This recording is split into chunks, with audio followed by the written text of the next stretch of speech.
Well, greetings everyone, wherever you are around the world. I'm Martin Moodie. I'm the founder and chairman of the Moodie Davitt Report. I'm speaking to you from Hong Kong, and I'm delighted to welcome you to this inaugural session of the APAC Dialogue, a partnership between the Asia Pacific Travel Retail Association, APTRA, and the Moodie Davitt Report. Now, I'll be leading you through the proceedings today, but first it's my pleasure to welcome our host. He's a man well known and very well respected throughout our industry and who has done a lot for it.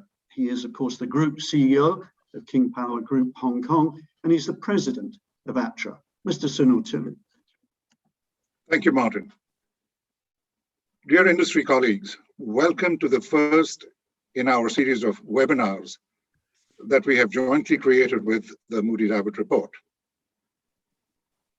In light of the continued global crisis and the effects on travel retail, we at APTRA felt it was even more important to maintain a dialogue, share ideas, and face challenges together, all in line with APTRA's mission to nurture, strengthen, and protect our industry.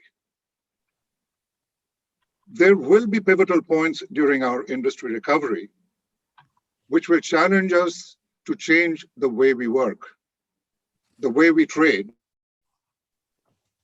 and the way we devise new solutions. Bringing members together is important, and despite the current status quo, Asia Pacific remains the undisputed engine of the global travel retail industry. We wanted to set up a platform to discuss progress, to challenge ideas, and to learn from innovation that has taken place of recent events. For today's opening address, we have invited our members from Changi Airport Group, and I would like to welcome Ms. Lim Pek Hoon, the Executive Vice President, who will share Changi's perspective on emerging stronger together. A message of reflection and moving forward, which we can all benefit from. Thank you very much for attending today's session, and I would now like to hand over to Christina Oliver, who's the Executive Director of APTRA. Thank you. Over to you, Christina. Thanks, Sunil. Thanks so much, everyone, for attending today. We've got a global audience in different time zones, so we're really grateful for your time. So a little bit about APTRA. APTRA is the regional association representing travel retail, the only association that brings together the Trinity under one. So our members consist of airports, retailers, and brands and other associations. Our work has a strong focus on advocacy, which has been absolutely vital during this crisis. Launching no less than 7 region-wide campaigns across Asia Pacific, we've been advocating for financial support, relief measures, advocating to be recognized as essential services under aviation, appealing with aviation authorities to be part of the ecosystem. We've reached out to ICAO on a regional level to suggest the retail operating standards when borders do open up. And we've appealed for harmonized travel protocols to eliminate the need for quarantine when the use of testing can be done. We've also had a joint campaign with our colleagues across ACI, PATA, and IATA to strengthen the region's voice. So our advocacy work is continuous, and this is in addition to all of the work that we do in country-specific regulatory needs. But we also work across knowledge and networking. And that was the main motivation to create the Asia Pacific Dialogue webinar series with our partners, the Moodie Davitt Report. So it was important for us to look at thought-provoking content, things that encourage a discussion, encourage the debate, and to really add value in this pivotal time. So today we've got an exciting new launch of a new Trinity white paper, which the team will take you through today. And APTRA members can access these reports and many others on the APTRA Knowledge Bank. if you have any questions regarding APTRA, regarding the work that we do across Asia Pacific, or regarding any membership queries, please do not hesitate to contact us. The Asia Pacific Dialogue is in association with the Moodie Davitt Report, and I will now hand you back over to Mr. Martin Moodie, who will take you through today's session. Thank you. Thanks very much, Christina. Okay, well, let's get down to business. Today's session is split into two main parts, and we're going to start by turning to one of the great airports in the Asia Pacific region and indeed the world, and that is Singapore Changi Airport. Now, like so many of its counterparts around the world, Changi has been hit terribly hard by the COVID-19 pandemic.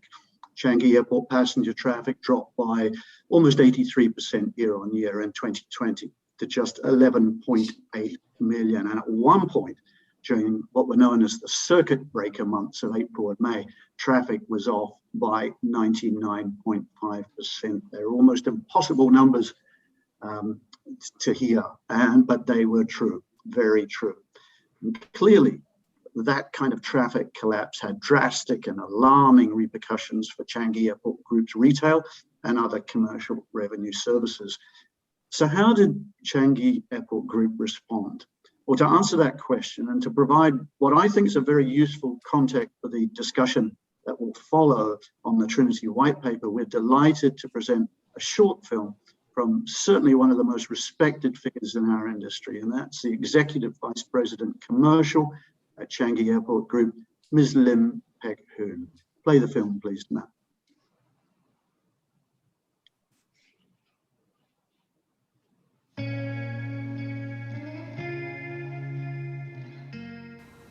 Dear friends and partners from the industry, it's my pleasure to give the opening address for today's inaugural APTRA APAC Dialogue webinar held in association with the Moodie Davitt Report. It's been just over a year since the global COVID-19 pandemic started, and the impact of COVID-19 still weighs on Singapore and countries around the world. The economic and social disruption caused by the pandemic has been devastating. Air travel everywhere has plunged, particularly here in Changi. Because we have no domestic air traffic, we witnessed an unprecedented 99% drop in our PAX traffic during the initial period. And with few travellers, and hence meeters and greeters, footfall at our landside shops and at Jewel Changi Airport was badly affected. Despite these challenges, we at Changi have always understood our mission to connect Singapore to the world and the world to Singapore. Changi has to remain open to facilitate travel for those trying to go home to be with their loved ones, to support cargo flows to and from Singapore, especially for essential goods like PPEs and masks, and now the safe transportation and efficient distribution of COVID-19 vaccines. So how have we at CAG been responding to the COVID crisis? As the operator of an important air hub, we had to ensure that Changi can remain open and to also operate sustainably. This meant scaling down our operations to optimize resources and to better match the drop in passenger traffic and flight operations. And so, we made the painful decision to temporarily stop operations in 2 of our 4 terminals and to consolidate our operations in the remaining 2. This allowed CAG, our airlines and aviation partners, as well as our concession partners, to consolidate their business operations, save on running costs, and to operate more sustainably. Beyond that immediate response, we also quickly realized that with COVID, demand for air travel was being determined primarily by the cross-border travel controls and policies implemented by the different states. And this was in turn shaped by the epidemiological situation in the respective states, such as the rates of COVID infection and the rates of vaccination vis-a-vis the risk appetite of the different states. As such, for CAG to play a strategic role in the recovery of air travel in Singapore, we need to actively participate in and shape the formulation of cross-border travel policies at the national level. And to that end, we have been proactively participating in various national committees and providing our inputs and support to both the Ministries of Health and of Transport in Singapore. For example, CAG is part of the National Emerging Stronger Task Force. This task force developed and trialled its first prototype for safe trade shows and exhibitions, the first of which was held in November last year at APAC's first international travel trade show, Travel Revive. This was attended by over 1,000 local and international participants who took part in the safe, bubble-wrapped program.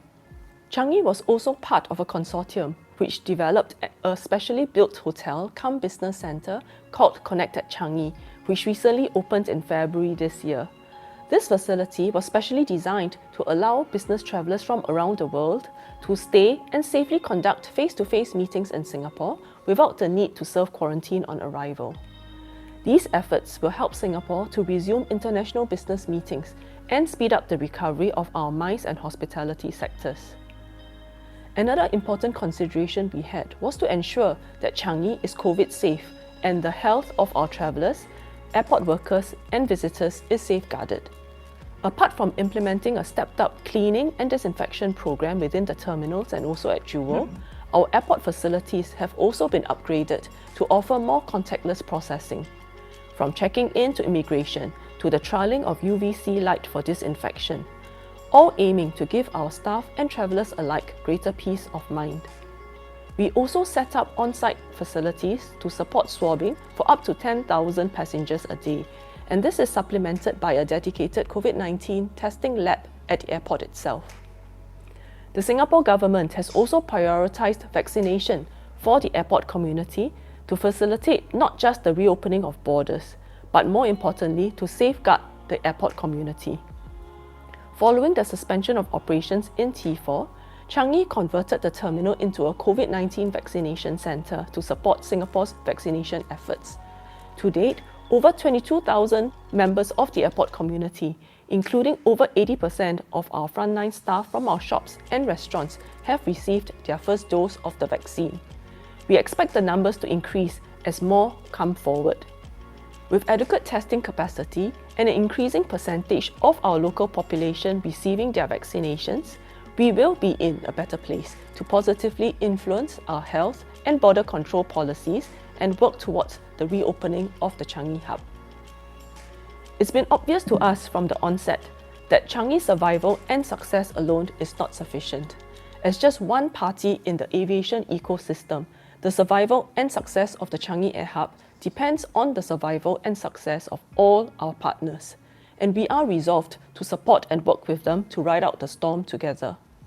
One of the first impact of COVID and the plunge in business was the intense pressure to cut costs and retrench staff. One of our earliest priorities, therefore, was to protect and save as many jobs as possible. We lobbied the government to ensure that our travel retail partners are treated as part of the aviation industry, which has been disproportionately impacted and would hence qualify for enhanced job assistance schemes and grants. At the same time, we also worked with the relevant government agencies to help our tenants in retraining and upskilling of their workforce and providing them with absentee payroll support, and also in job matching and job placement. CAG has also been supporting our retailers and partners with additional rebates and waivers on charges and rentals, beyond that offered by the Singapore government. More importantly, we have been partnering our tenants to grow sales. With our PAX traffic decimated, we have been forced to rethink many issues, including who our customers really are. Pre-COVID, Changi used to serve 68 million passengers annually. But now we have no more passengers. But does this mean that we have no more customers to serve? That was our old mindset. But we quickly realized that our customers are still our customers. They are just stuck at home, unable to fly due to the travel restrictions. But we should still continue to engage them and to serve them. And with this mindset shift, we have been pivoting our business strategy towards better serving this non-travelling market with the support of our retailers. For example, our e-commerce portal, iChangi. We quickly switched its focus from being one that's a largely buy and fly business model to become a non-traveller marketplace that actively targets the local residents in Singapore. With the support of our retailers, we now offer all Singapore residents tax-absorbed, home-delivered shopping without the need to fly. Shoppers who are non-travellers now contribute over 97% of iShop's Changi sales, which has been growing beyond pre-COVID levels and still continues to grow. We've also transformed our F&B business with the launch of our very own food delivery service, Changi Eats. This allows our F&B operators to expand their market catchment island-wide and grow their business beyond Changi Airport. We have also curated many other initiatives to drive footfall to the airport. This has included running airside shopping tours for specially invited guests from our Changi Rewards program and from key partners, as well as special tasting and buying events where specially invited guests are able to buy tax and duty-paid wines and spirits at special prices. Another notable campaign was our Christmas event, the Changi Festive Village, where Changi transformed into a one-stop entertainment hub for the whole family, offering everything from glamping under the stars, night go-karting to a fun snow house. For many Singapore residents, Changi holds a special place in their hearts, and we hope that these activities not only show Changi's resilience, even in our darkest moments, but also bring some joy and delight, and some semblance of a return to normalcy for our fellow Singaporeans. In the midst of this pandemic, Changi remains committed to making the necessary investments needed to emerge stronger from this crisis. For example, we are ploughing ahead with our Terminal 2 expansion project, which will increase our overall handling capacity and enhance the airport experience. Besides our physical infrastructure, CAG is also investing in our people and building our tech and digital capabilities. Now, the airport traditionally offers mostly a physical or offline experience to our customers, but we are making use of this lull to build new digital products that will allow our customers to engage with us digitally and to offer a truly omni-channel experience. For example, last year we introduced new features to our iChangi app that will allow our customers to book activities and events like those that we organised in Christmas, to redeem shopping promotions and premiums, and even parking promotions, all done digitally, of course. And as part of our COVID-safe travel initiatives, the app also allows the booking of slots for check-in and also departure security screening. And we will be further revamping the app this year to include even more new features and services, including the introduction of Changi's own e-wallet, Changi Pay, which will offer contactless payment both online and offline at the airport. In closing, 2020 is over, but we are still in the middle of the pandemic. Nonetheless, we remain deeply hopeful. We believe that the human desire for face-to-face connections and the thirst for wanderlust remains strong, and the demand for air travel will return. With the rollout of COVID-19 vaccines around the world, things will get better. In the meantime, we must remain resilient and agile to change, whether it be in new ways of working with our customers, new ways of working with our partners, or new ways of experiencing the airport. We believe that with this mindset, and by working closely with our partners in the Trinity, retailers and brands like yourselves, we can and will emerge stronger from this crisis. Thank you all very much.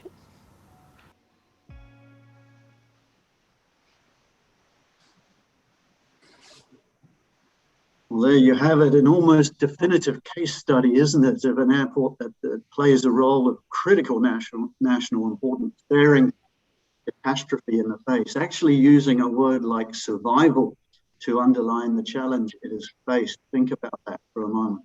And Changi, as we know, is not alone.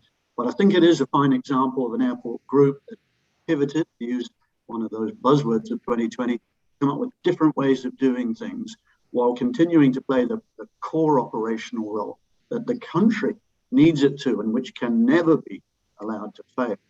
So thank you, Pekun, and all the great team at Changi Airport Group for putting together a film and a message that I think managed to be both realistic and uplifting at the same time. And that, I can tell you, is not an easy balance in a troubled world. So that film has provided the perfect segue, I think, to our main subject today.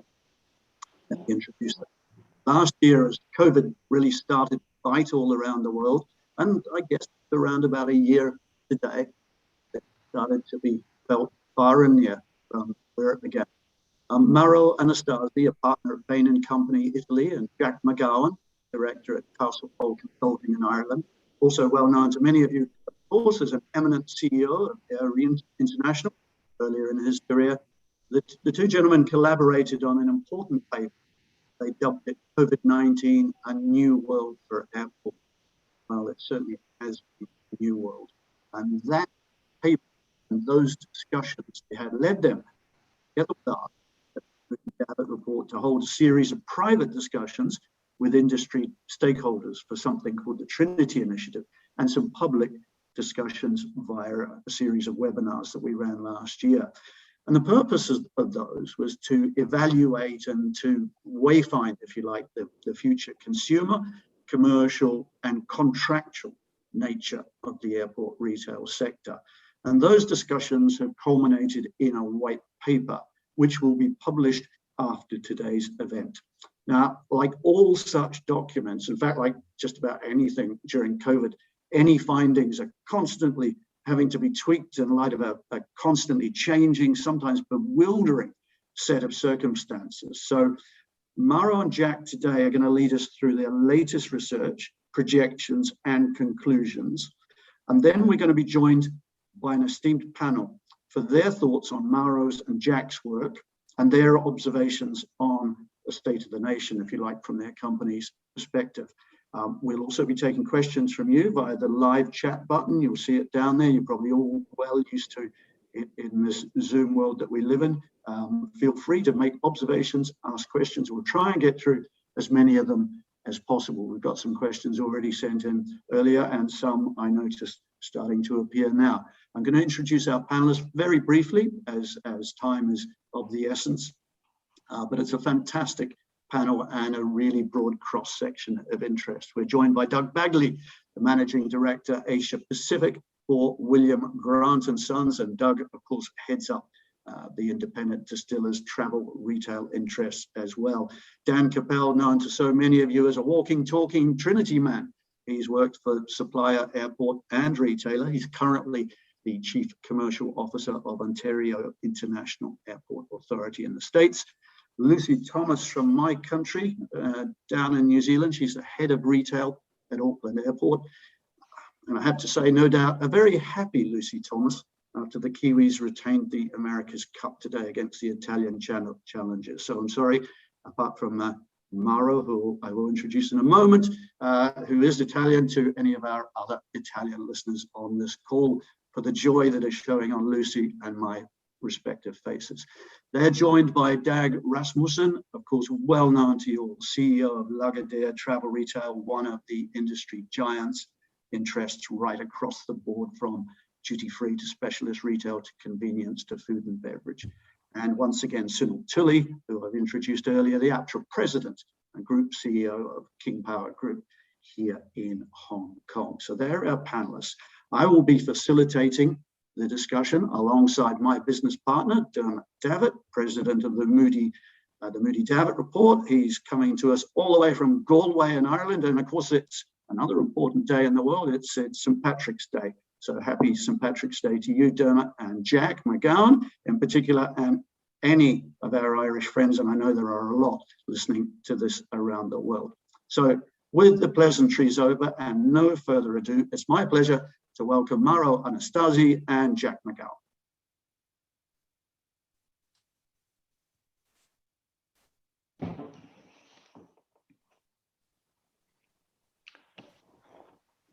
Mauro, would you put up the first chart, please? I'm just loading Mauro's presentation, and here we go.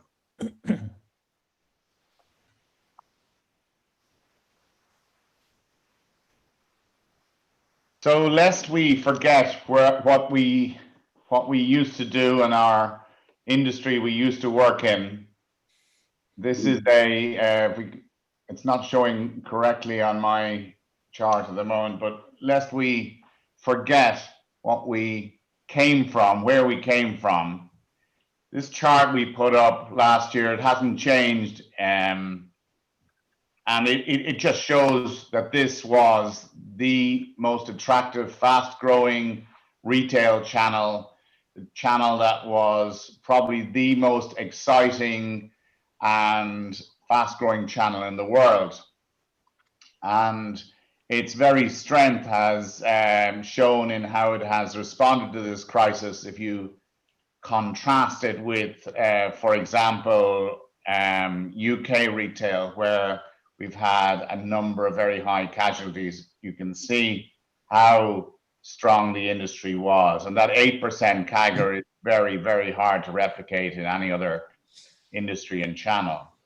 That being said, we had seen and noticed a declining PAS, passenger average spend, and that's probably to be expected with that sort of top line growth, but we were starting to see new consumers having more influence, coming in with different attitudes and brand choices and preferences. And it seems a long time ago since we had this issue. I believe it's still there. But it's good just to remember before we go into the charts, which Mauro is going to carry on, that the core benefits of the travel retail business are still very much there. There's a deep need to connect, to explore, to travel. There's the excitement of getting on a journey. The wow when you walk into a great airport shop.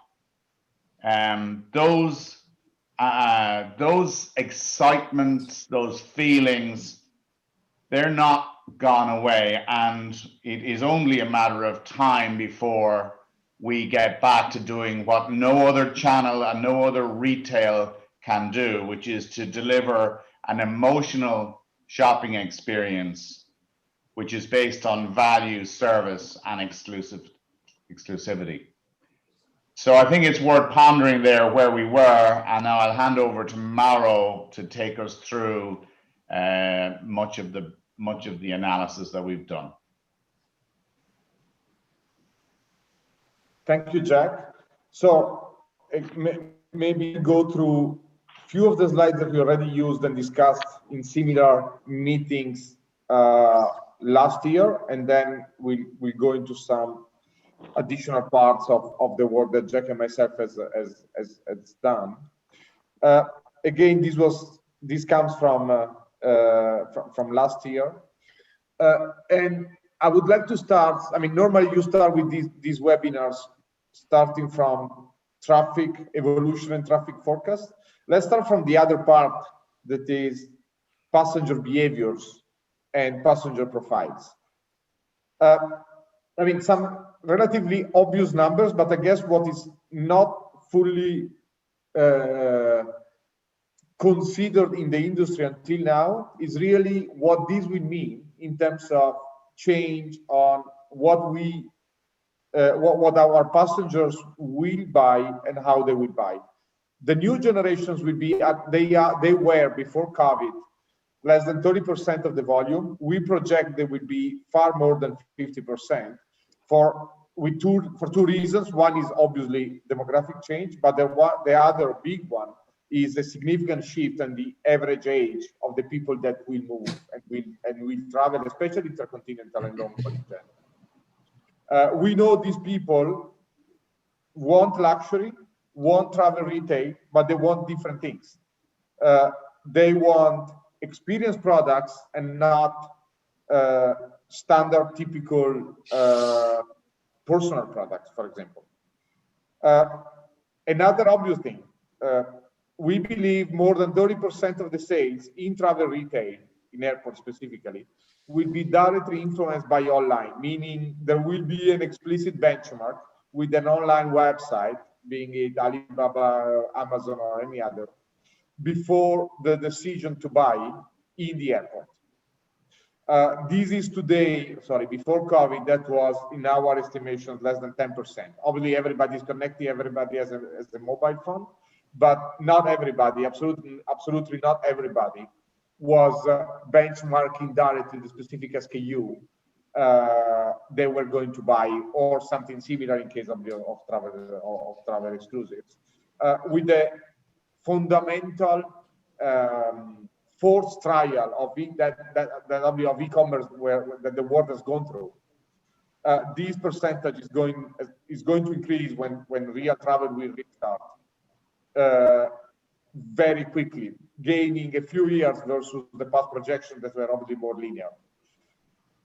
Share of high spenders. This means some high spenders nationalities, obviously Chinese as the first one, and the other big thing, organized travel groups. Both of these are going in our projection to reduce significantly. And we all know why these people are these type of travelers are the fundamental engine of our industry. Last one, again, very, I guess, obvious, is share of Chinese, specifically Chinese luxury shopping within China. It used to be less than 1/3, something around 30% pre-COVID in 2019. We project it will remain at more than 50%, even post-COVID in 2025 and onwards, and actually it will continue to grow. What that means? It means that 20% plus of Chinese luxury shopping will move from travel retail to mainland China. This obviously has implications for brands, but has much more implications, obviously, for airports and for travel retailers. And this is a mega trend that will continue forever, let's say. So we're not saying travel retail will not continue. Actually, we believe, as Jack was saying, this industry has a fantastic future in front of it, but there will be difference in what we sell and how we sell. Different categories, different products, different brands, different store mix. Some numbers, this is a super, let's say, condensed summary of a research and the forecasting tool we have that is by airport, by terminal, because we all know that, I mean, regional or global averages are kind of meaningless. We just put a global average to share the logic of all this. So we see travel retail going back to 19 figures by 2025, most probably 2030, and the part of it being actually omni-channel, meaning both at least order online or maybe even both online. This, as we know, depends on the regulation that is regional, and we heard iChangi Airport talk about this. So forget our message is, let's forget the 8% growth that Jack was showing. For almost forever or for the foreseeable future, meaning until 2030. Obviously, since we all know the dynamics of retail, a retail store, these will have impacts on EBITDA, so EBITDA, stores EBITDA before rents, where we see a significant issue of in 2021, this year, but a compressed EBITDA even in 2022 and 2023. So the cash generation of stores in travel retail, in airport retail, will be significantly compressed, at least for the next 3+ years. Clearly, this will be highly dependent on how many stores will open / remain closed during these years. There is an hypothesis behind that that will change probably. So, I mean, these numbers might change in the actuals, but unfortunately, we believe the high level range will remain. So forget the cash generation from the business that we were used to until pre-COVID for, again, the foreseeable future. And this will have implications also on the investment envelope, and we will discuss it later. So last slide from what we discussed last year. What do we propose? And some of this is provocative, but obviously we want to share how the level of change we see in the industry, and obviously get dialogue from the panel. One is, we all know that penetration of travel retail, excluding food and beverage, is extremely low. And we all know why. All airports selected the right brands and the right price points to maximize rents per square meter. That is a perfect rational choice, until you have not enough space for your retail and you need to choose. We believe there will be a lot of vacant space or low profitability space in the next 5 years. Today, obviously, especially outside Asia, that is restarting, as we all know. But if you look at Europe and US, things are kind of frozen, with a lot of terminals closed and a lot of contracts kind of froze. The moment passengers will restart, we believe we will see a lot of space that will be either vacant or with very low profitability. That means we should think at how to introduce different categories and demands to increase significantly the penetration towards, especially gearing towards the new generations and the new way of shopping we were discussing before. Second is improve the knowledge of the consumer and adapt quickly. These, especially talking to the airports part of the Trinity. Airports are naturally a relatively long-term player, because at the end they are sophisticated real estate players, and real estate is a long-term play. The problem is what will happen to the consumer and how will the consumer will start shopping and will react to the post-COVID. It's simply unknown. Nobody knows. Everybody of us, including us at Bain, have views, but the reality is nobody knows for sure, and there is no way to know. So the way and the speed of change and adaptability we need to have to make sure we understand how the consumer is evolving and we respond is fundamental, and we need to be, in our view, much quicker than pre-COVID. And that obviously has huge implications on how we draft our contracts, how we plan our investment, and how we constantly adapt and change to that. And obviously, it's very difficult to do it with the traditional way of working of travel retail that sees long-term, let's say, static agreements and space allocation.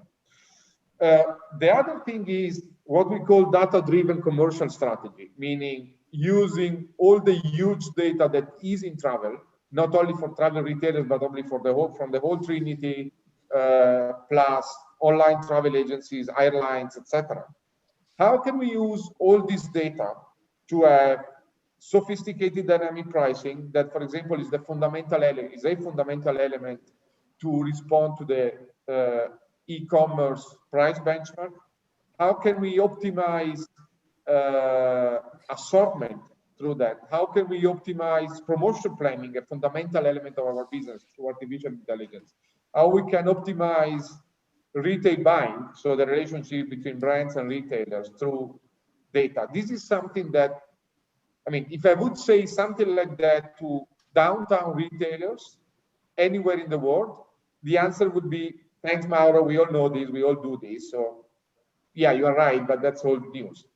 From our discussions and work between Jack and myself with travel retailers, for many of them, I'm not saying everybody, obviously, that's still something to be invested in and to be done.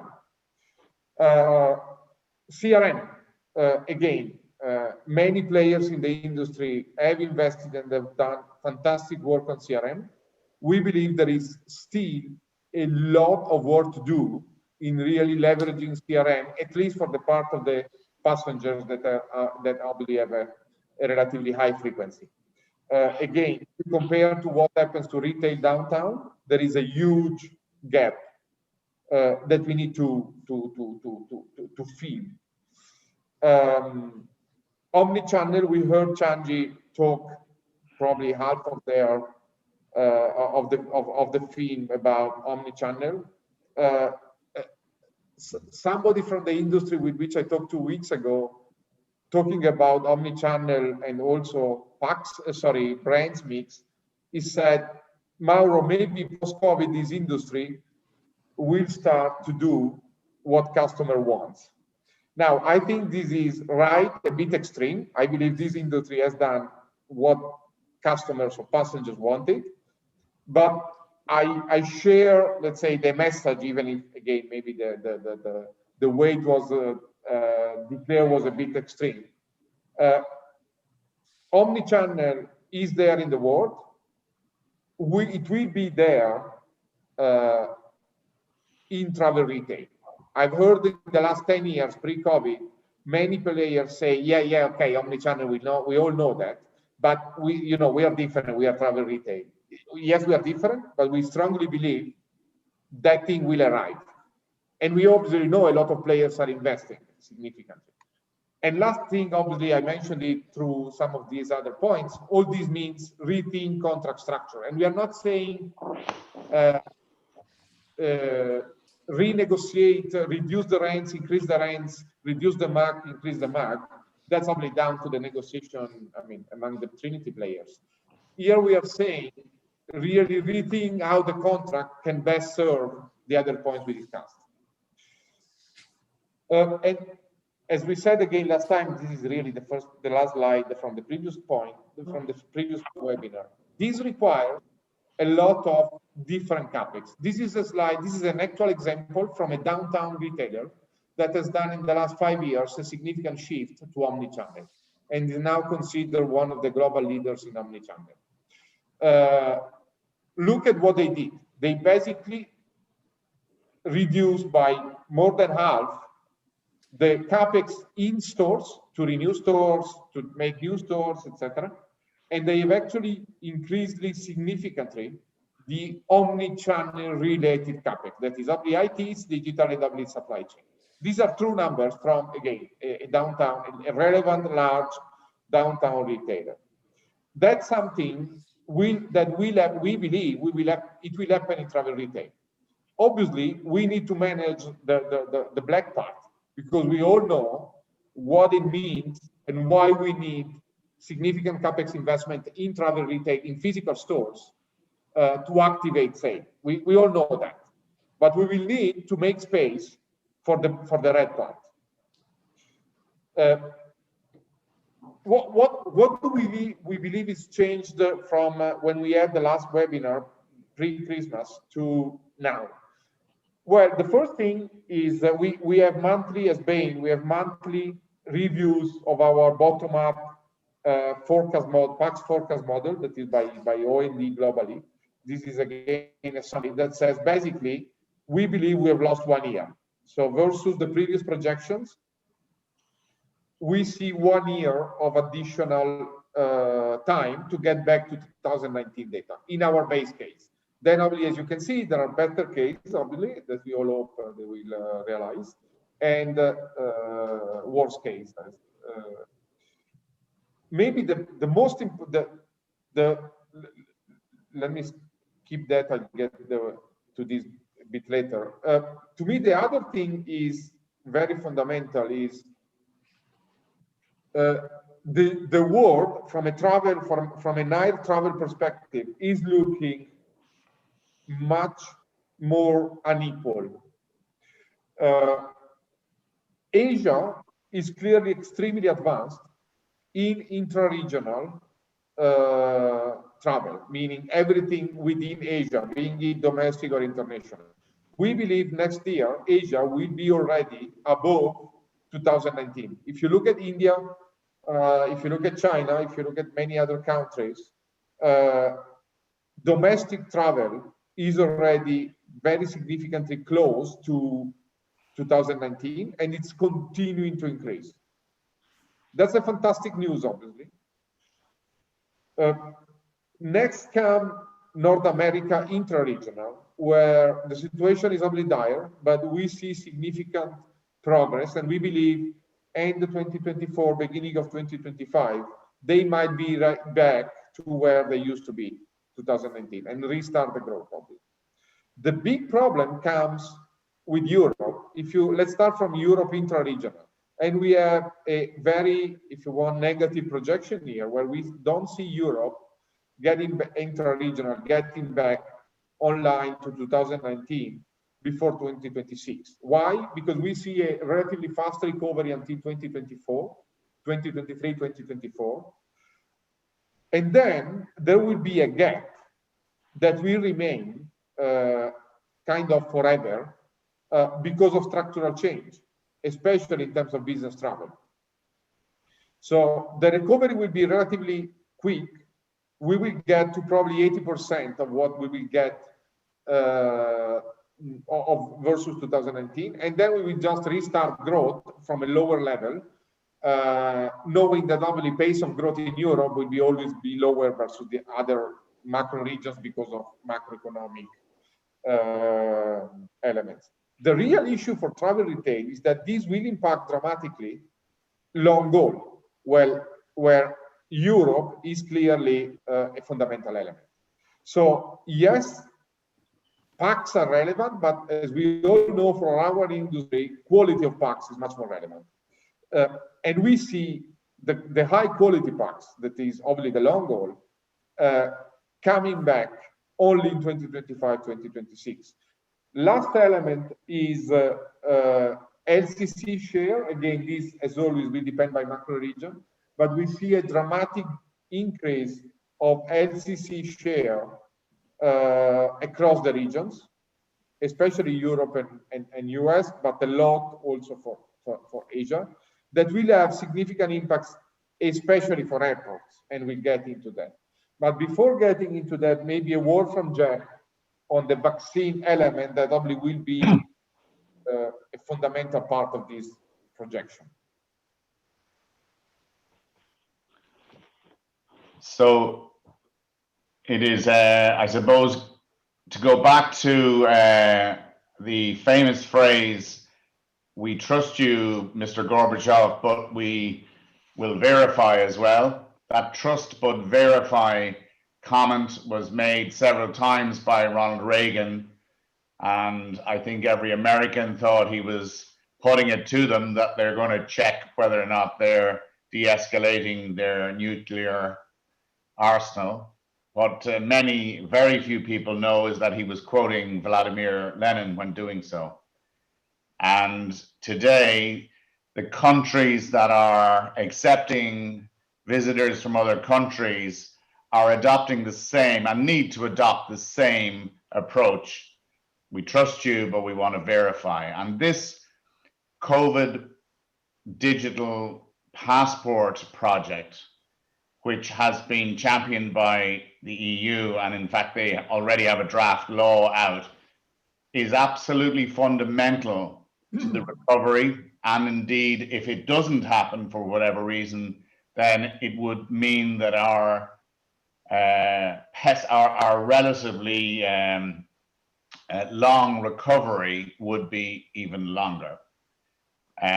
So I think, look, I'm not going to go into the detail of vaccine passports. John Hume or somebody from Hume Brophy would be probably better equipped to do that, and indeed we could do it at a later stage if it was required. But just to say that ICAO have a set of guidelines, I think they're published, and they are going to go a long way towards building agreement across the global countries as to what digital passport standards will be.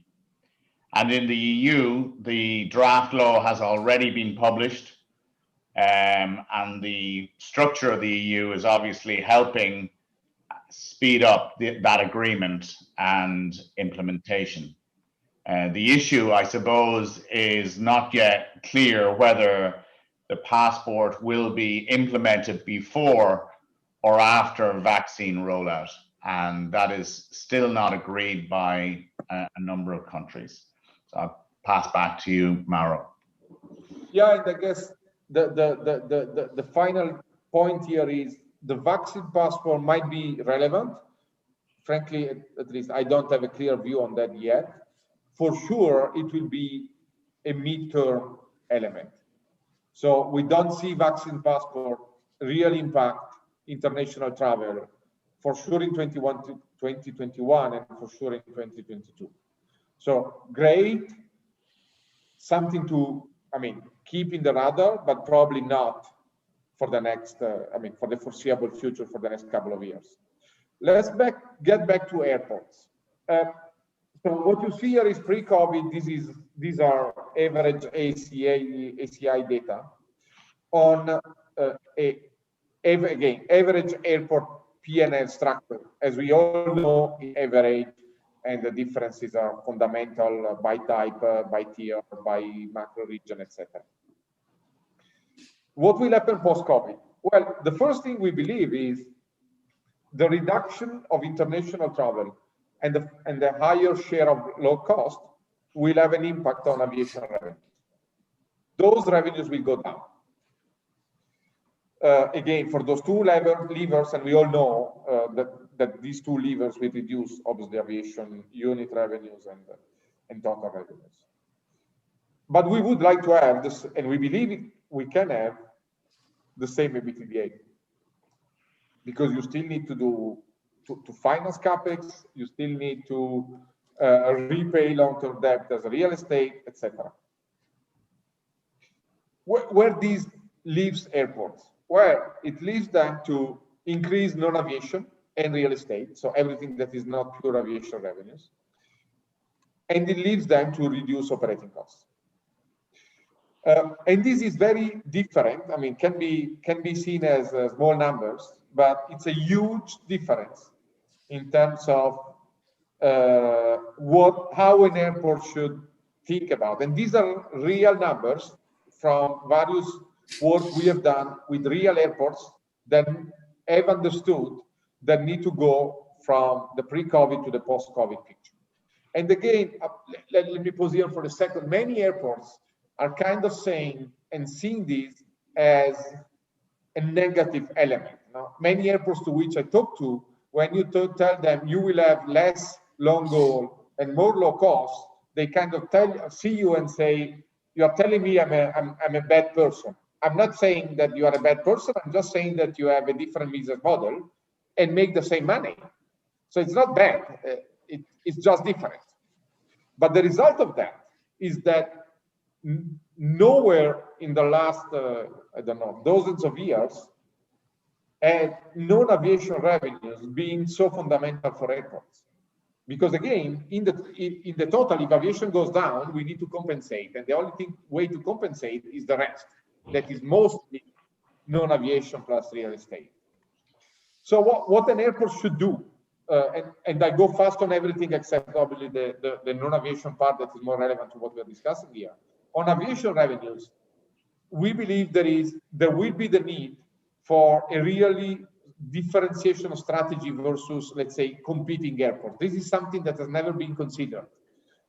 Normally, airports don't think in terms of competing, having competitors. They think about being a local monopoly infrastructure to serve a community. That is absolutely true.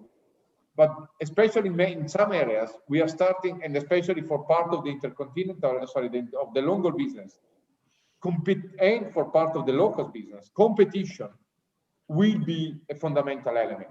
Think about Middle East, think about London with 6 airports, and then. And obviously an aggressive and planned avio marketing to really bring fundamental partnership with relevant airlines, with the relevant airlines that will grow in the future. That is not all airlines. Actually, it's a relatively low share of the existing airline, of the current existing airlines that will do the bulk of the growth. Let's talk about non-aviation. As we said, we believe we need to redesign retail footprint to increase penetration. It's not the same stores, not 100% of it. So not everything will be wrong, but the overall footprint needs to be updated and reviewed, knowing that we need to work with the low capex envelope, focus on strategic control on omni-channel, CRM, and digital real estate. What does it mean, strategic control, in our view? It means that you don't need to do everything yourself as an airport, but you will need to maintain the strategic control. You need to maintain the ability to make the decisions. Why? Because this is digital real estate. It's exactly your real estate. It's just digital, but it's exactly the same. And it's your stuff. It's your core property and core asset that you need to leverage. Obviously parking, and then I will go through very quickly. Obviously, you have issues on real estate, especially linked to e-commerce, cargo, and logistics, and you have an issue of service model and cost structure that I will maybe skip, given we are obviously focused on travel retail. So that's what we need to do from an airport point of view. Where are we? Well, again, let's start from airports. We need to manage, and all of you are managing reopening, balancing customer service and obviously losses and operational issues. We heard, and we all know iChangi having close to terminals. You are all actively managing concessionaires. That means, again, it's not the 7-year-old contract that is there and we, let me say, just need to manage it. We need to manage opening closures, MAG liabilities, the renegotiations, obviously, of existing concessionaires, etc. More importantly, we need to listen, test, and learn. And I believe, again, for many airports, I don't want to generalize, but there is a significant step to be done in how do we understand the consumer and how we redirect this into our optimized space reallocation. And again, we don't see a 7 years or even a 3-year cycle here. It needs to be quicker because the precision of the forecast is much lower given where we are. We need to build new retail capabilities. Many airports, again, not all, obviously, but they need to step up in everything digital or omnichannel, and in some categories that maybe were not the focus before, but need to be the focus now. And obviously, to add to that, on new generations of consumers, of passengers that are great potential customers, but again, they're different. And as we said, as a result, build more flexibility into the planning cycles. Where does it leave travel retailers? Well, no or wrong stock as a result of the whole disruption. Very few new stores and a lot of capex, very limited capex invested last year, obviously, and a lot of capex needed. We are hearing travel retailers and airports saying, yeah, we need to restart the investment cycle, except that we don't have capex, we don't have money. Obviously, new passengers and lower spend power, not today, but the lower spend power, but in the near future because of crisis, this is especially obviously Europe and US. A lot of opportunities for consolidation. We are hearing many travel retailers say, we have clear plans to consolidate, to do non-organic growth. We have targets. We know it's the right moment, but obviously we want a bit of clarity before going ahead. And different consumer behavior, as we discussed already. All, again, in a context where we lose money and there is no capex envelope for the next years, or very little, very lower than before. The other element is how we talked a lot about travel retailers and airports, obviously. Let's talk 1 minute about the third element of the Trinity, the brands. What are we hearing from the brands? So let's see where the brands, what the brands look, how the brands look at the future. First of all, local versus tourist.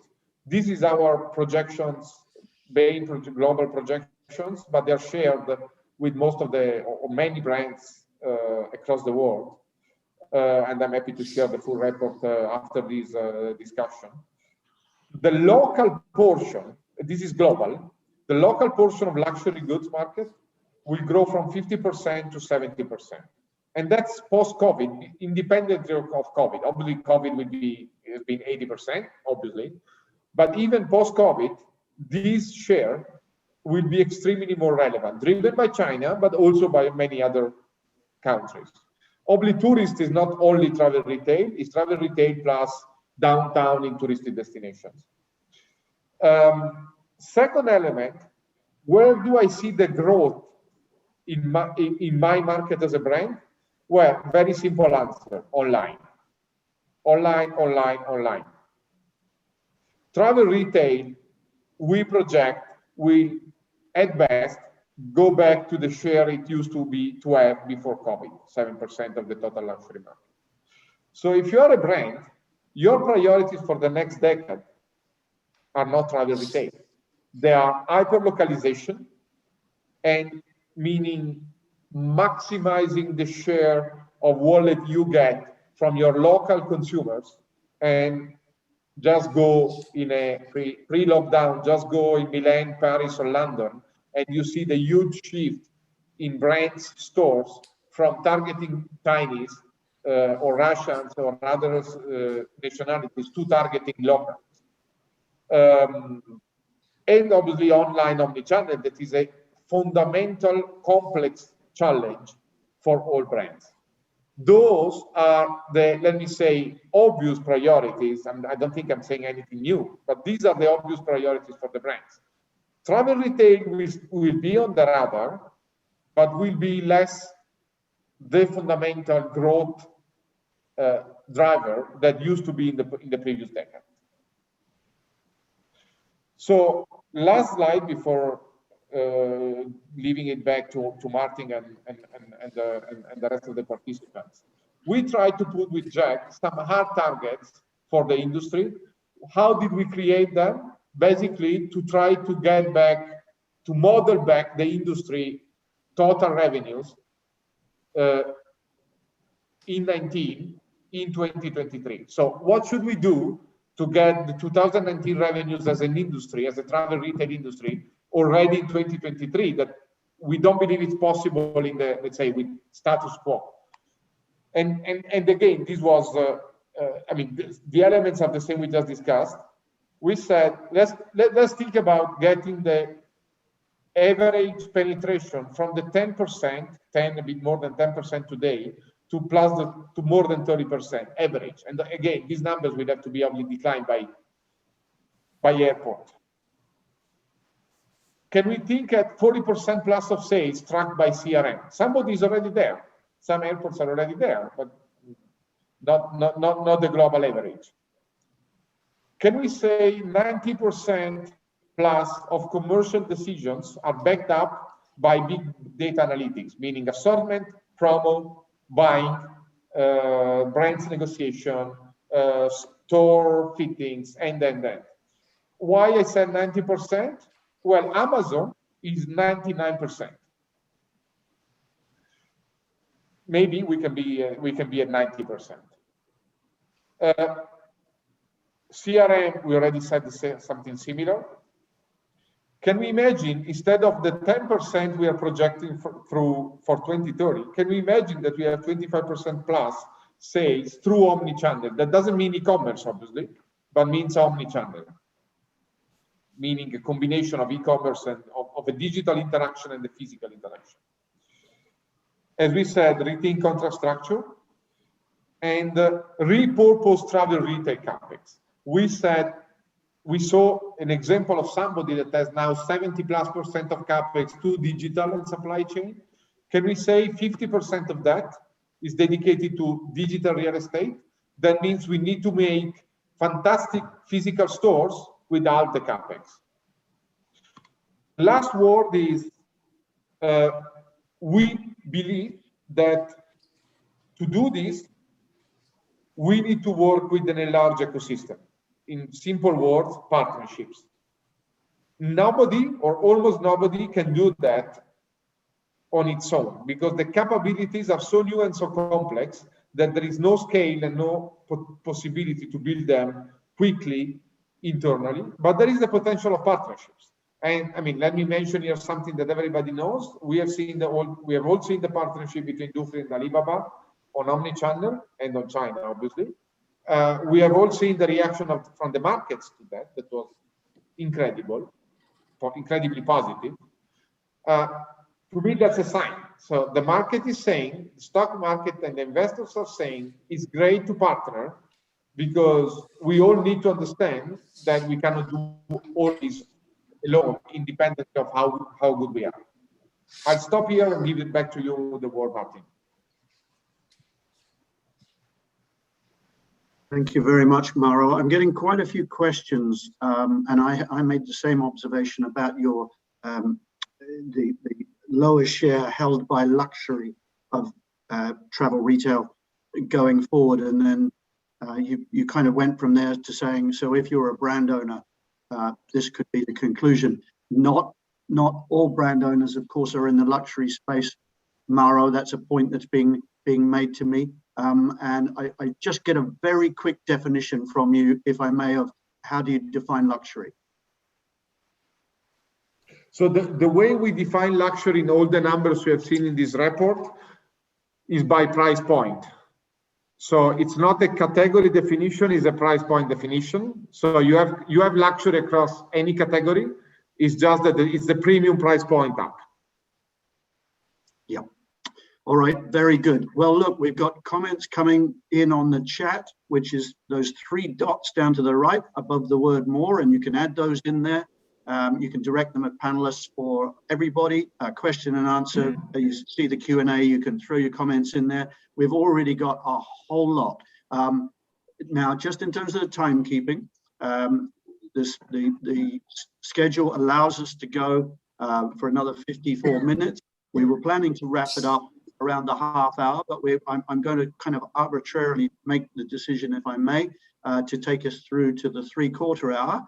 To 1:45, and then if the questions are still flowing and there's interest, we'll go to the end of the hour when we must leave the room.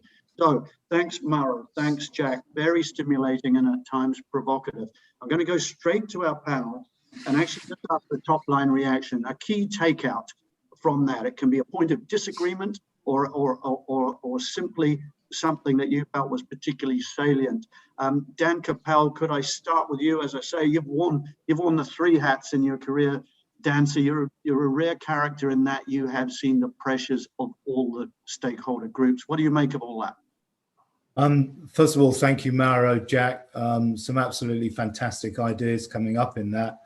If I was going to pick one thing out that I'd really like to expand on was when you said building more flexibility into planning cycles and next contracts. You talked about lower CapEx. You talked about greater flexibility in contracts. If you go back 10 years, the average contract was a 3+2 year option. The industry was up in arms. It moved to 5 years. It moved to 5 to 7 years. And in certain cases, it's moved to 10 years. And the 10-year period validated the capital investment and obviously the amortization of that over the length of the contract. It's a little bit of a chicken and an egg as to how you actually resolve more flexible contracts with lower CapEx with shorter terms. I can understand some of the mindset as to why you may wish to do that, but at the same time, that is a real challenge from an operator perspective, but also from an airport perspective. All right, Dan, thanks very much.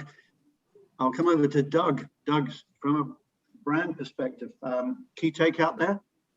Yeah, thanks, Martin. Look, I think there's a couple of things which really come from me in terms of really important prerequisites as we sort of come out of post-COVID. I think the first is I don't think we should underestimate the need to try and ensure that we provide a consistent approach on safety for staff and passengers so that they get some self-assurance that it's safe to travel, and particularly it's confidence to be able to shop in an airport.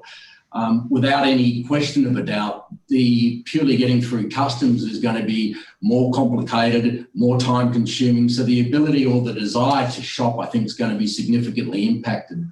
I think, as Jack said, one thing we need to try and ensure where possible that we can have this common approach to vaccine testing and confirming COVID test results so that we can try and get travellers at scale. But I think trying to be a little bit provocative earlier on in the discussion, I think one of the points that I saw on the charts from Jack and Mauro was very much a call to action, and from the video as well, a phrase we need to rethink. There's been an acceleration prior to COVID in terms of travel retail losing some relevance. You can see that in terms of pack growth exceeding some of the category growths. We've certainly seen an explosion of e-commerce growth over the COVID period. Price is no longer a key differentiator. The gap between domestic and travel retail has closed significantly. I think it's time for us to really come together and really rethink. I think COVID must be a catalyst for change.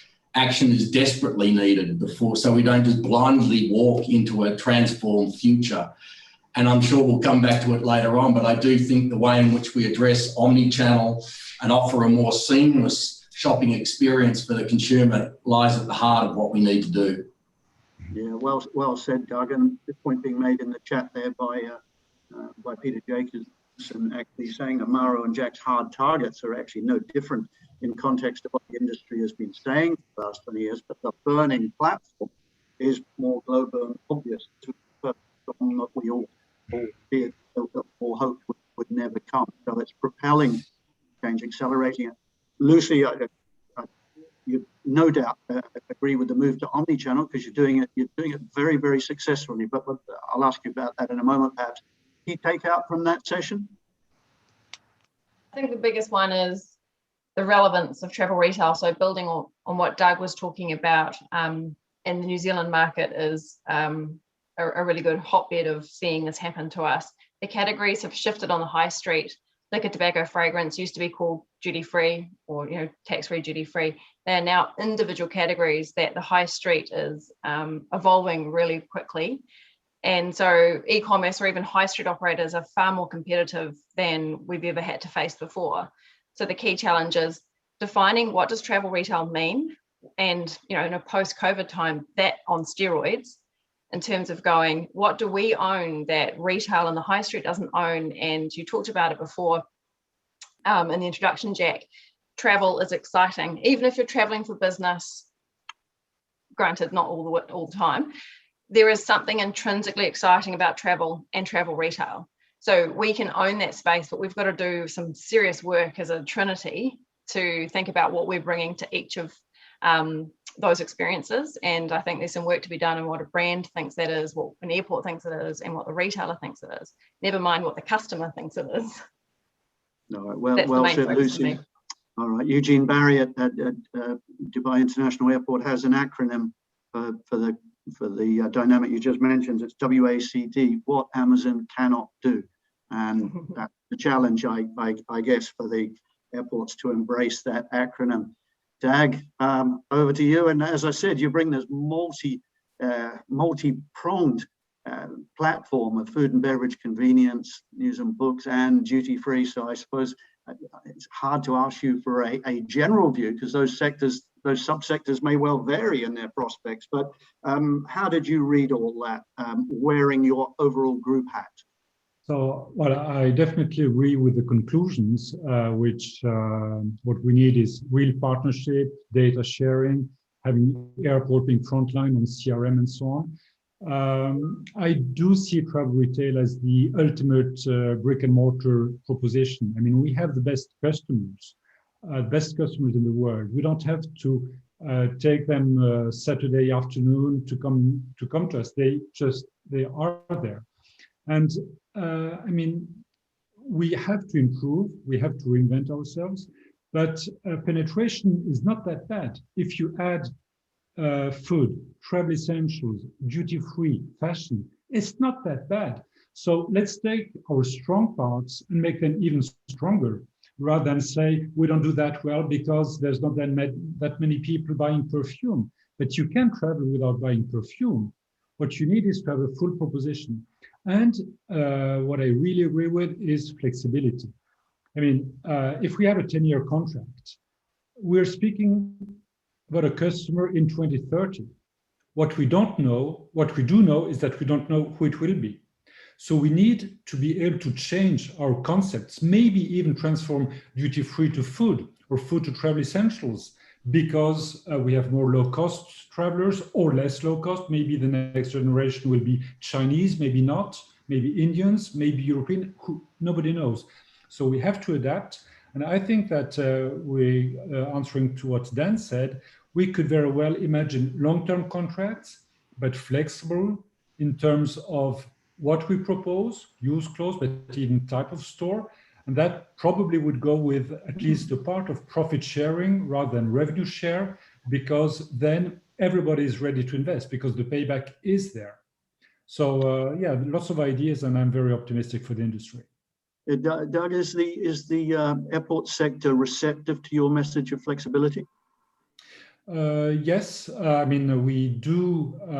It's obviously something which takes time, but I think the starting point is to see about how we share profit, which basically means imagine a contract without rent, and we just share profit, obviously, the major part going to the airport.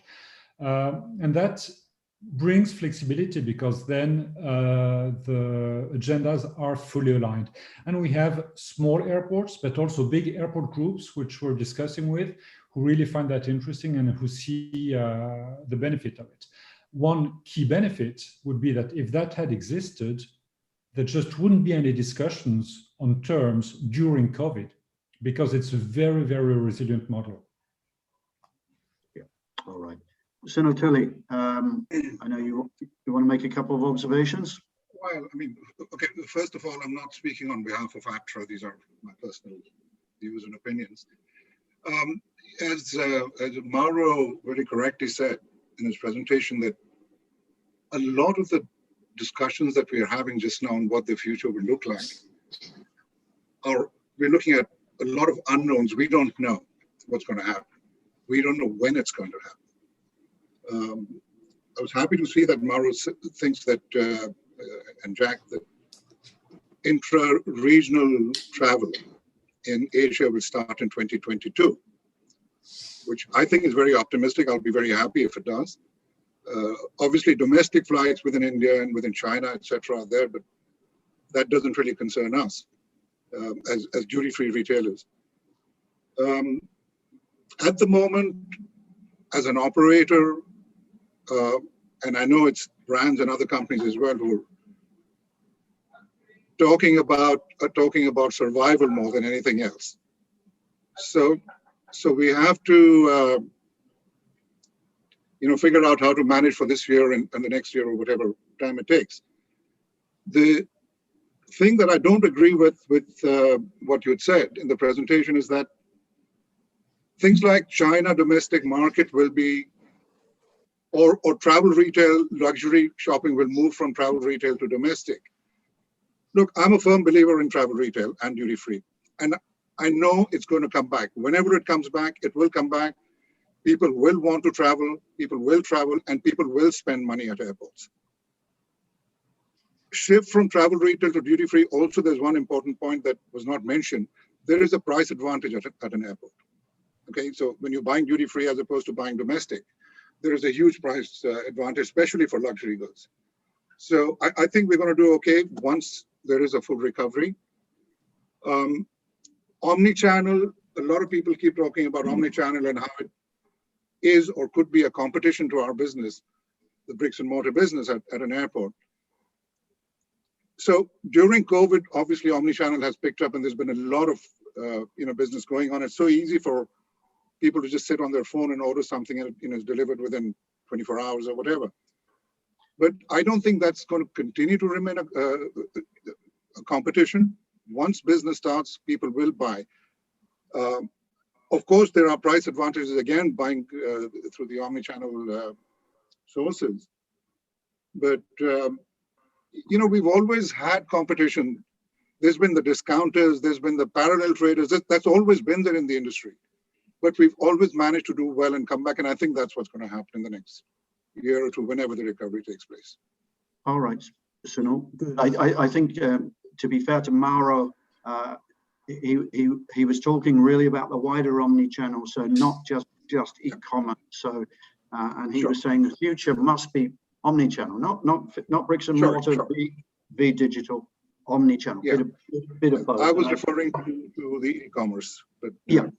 All right. Okay. And I think that's where it's going. But an important note of resilience and optimism there from Sunil, which if you marry that to Pek Hoon's very good comments about the human desire as well as need to travel going forward, and then you marry that again to Mauro's comments about how airports must make their money in the future, and we know they must make more from non-aeronautical revenues, then that just underlines the emphatic importance of our sector. And I think that's a positive, not a negative, and I'm with Sunil on that one. Look, it's always a sign of a good panel when we got a lot of presentation, when we got a lot of questions and chat coming in. So I'm very mindful of the time, but I also to give my panelists plenty of airtime. And so we're gonna go to them with with some direct questions first, and then I'm going to throw it open to as many as we can pick up from the chat and the question and answer box. So I'm going to go around the room again, if I may. Lucy, this time I'll start with you. And these are kind of two questions. The first is about the three most relevant changes you've seen in travel retail post-COVID. And in a moment, but just answer that one, please. We'll talk about your three key priorities going forward. What are the three that stand out for you since this terrible virus came along? Oddly enough, the three big changes are actually my three priorities, so I can keep it quite short. Okay, great. The things we were facing prior to COVID have now just been put on steroids.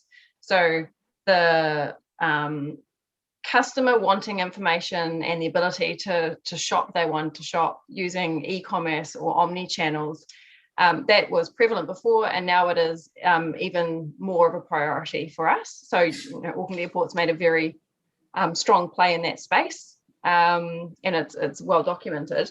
We're confident that that's the right position, because also when international travel is shut, we've now pivoted, to domestic tax paid, duty paid, and the demand for duty-free style products is really high. Customers still really want them. Liquor, tobacco, fragrance, not so much tobacco online actually. People still really, really want those products. So biggest change and biggest thing I'm dealing with is e-commerce and the way it's part of our business. It's not a competition. It's not separate to us. It is part of retail, and we are part of retail. So that's really, really important. I think the other thing is just soul searching on, when you don't have travel, what are you if you're an airport? So for us, it's been very much around, what is it that we actually offer people? What do we own? What is the territory that we own that we can keep for the next, 1 year to 10 years?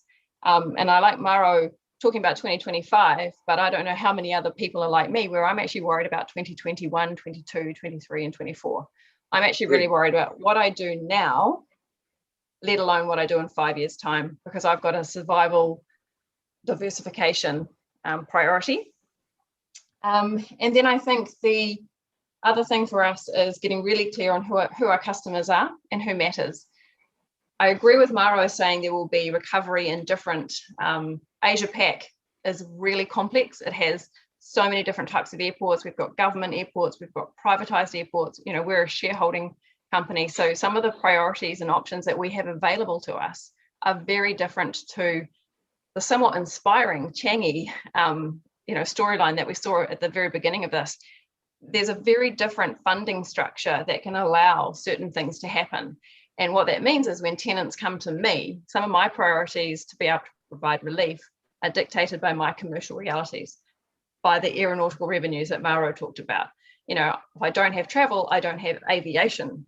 So my priorities around providing relief and flexibility are somewhat limited in some regards. Compromised, yeah. Yeah, and look, the access to capital, all of that remains true. And so at the moment, we're in the business of trying to work out how to create value without spending money, which ironically enough, I think brands, retailers, and airports all have that in common. As does the high street, as it turns out. So that's where we're really focused. New Zealand is well positioned. So we're all very familiar with the way we've run our national approach to COVID. We're a small island nation. And what we've worked out is if we switch on travel quickly, there is a customer base that we really miss, and that's the Kiwis and Aussies traveling, because we understand them, we know what they buy, we know what's important to them, and they're traveling for leisure reasons mostly. So we understand the perfect storm of the valuable customer. We're not so focused on long haul one-off visitors. They bring tourism money to New Zealand, but right now, from a travel retail position, it's different if I was speaking as New Zealand tourism. I'm very focused on getting my lifetime value customers back into the world that I can talk to them and connect with them, engage with them, much like the panels talked about. You've got to sort of get really, or Changi actually spoke about it, get really core on who your customers are and who counts. That's my priority at the moment. All right, really well said, Lucy. Look, to keep it linear, as it were, we'll go to Dan to stay with the airport view. Dan, same question. obviously, to you, and then we'll come to the retailer and brand. I think the first one obviously is the major reduction in passengers. We've benefited from not having such a reliance on international travel.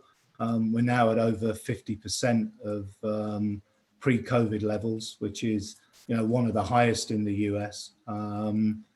We've managed to keep most of our retail and food and beverage outlets open during the last 15 months. And that in turn, in terms of the changes going forwards, I think we've really got to look at our product mix. We are behind the game as far as omni-channel is concerned. And being honest, with the exception of a handful of airports, and I include Auckland as one of the stars, Heathrow as another, and obviously Changi, I think the airport industry in general is way, way behind the domestic market as far as online retail.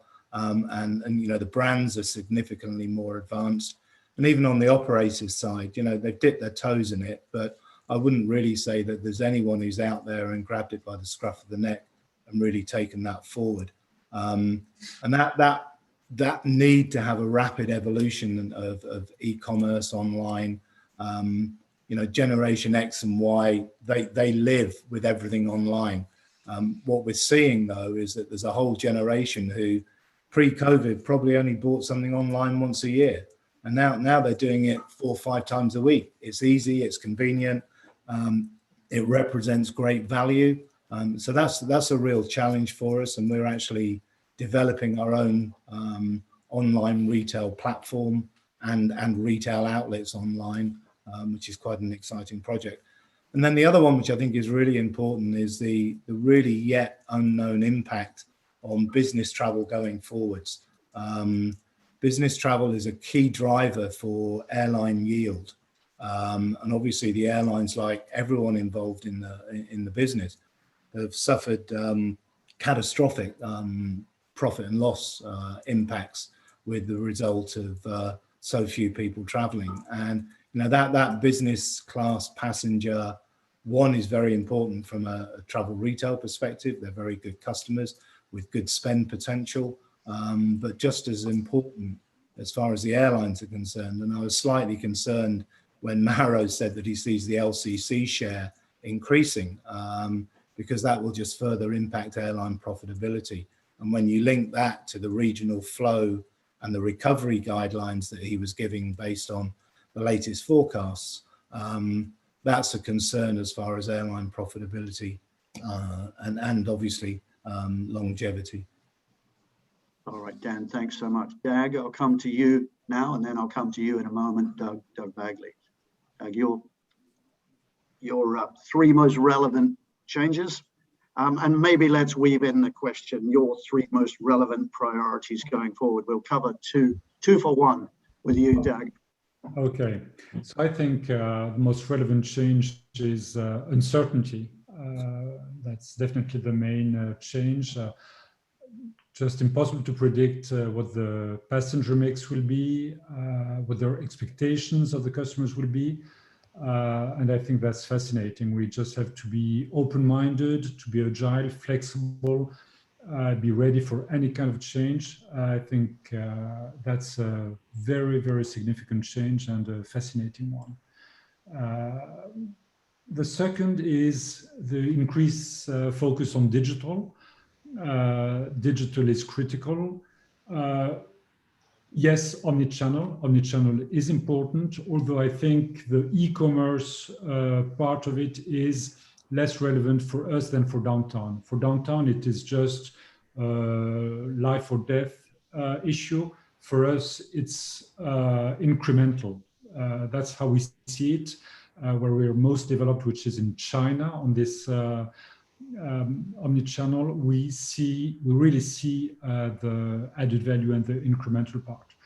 So yes, CapEx should be more digital, but as Mauro said, digital is not only about omnichannel, it's also about supply chain. And for us, it's a lot about physical in-store experience, how we can make the passenger journey more seamless, how we can speak to him, how we can help our sales force better interact with them. So globally, how can we improve customers' in-store experience? And then the third change would be the evolution of business model towards greater value sharing with a greater potential, obviously, for this flexibility and agility, which also becomes a priority.